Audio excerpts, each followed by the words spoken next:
Hezbollah के हमलों को झेल रहे इजराइल की एक मुश्किल हल नहीं होती और दूसरी मुसीबत उसके लिए तैयार रहती है। अब यमन के अंसारुल्लाह आंदोलन के नेता ने कहा कि उनका समूह ईरान में हमास प्रमुख इस्माइल हानिये की इजरायली हत्या का बदला लेगा। बदला लेने की बातें पहले भी हुई है, लेकिन गंभीर तरीके से बदला लिए जाने की तैयारी है।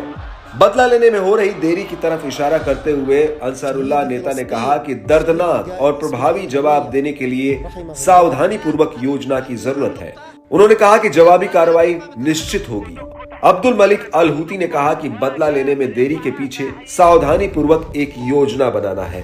उन्होंने कहा कि हानिये की हत्या का बदला लिए जाने के ईरान की जवाबी प्रतिक्रिया से इजराइल डरा हुआ है। हूती ने कहा कि जवाबी कार्रवाई निश्चित रूप से होगी।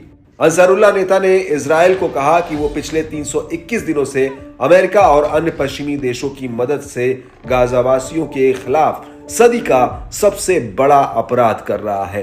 इजरायली हमलों से फिलिस्तीनी भूखमरी और महामारी का शिकार हो रहे हैं। इजराइल ने गाजा में नरसंहार मचा दिया है। हूती और हमास ने अलग अलग मामलों में विभिन्न देशों, सरकारों और संगठनों से फिलिस्तीन की सहायता करने की अपील की है।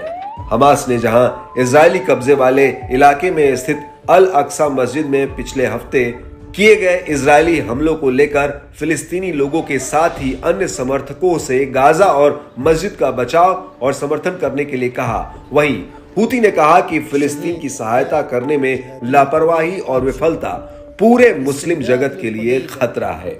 जिस तरह से हूती ने हानिये की हत्या के बदले की तैयारी का जिक्र किया है, उससे लगता है कि इजराइल से बहुत मजबूती से बदला लिया जाएगा। इससे इजराइल को तगड़ा झटका मिल सकता है, क्योंकि इजराइल पहले से ही बहुत ज्यादा मजबूत स्थिति में नहीं है।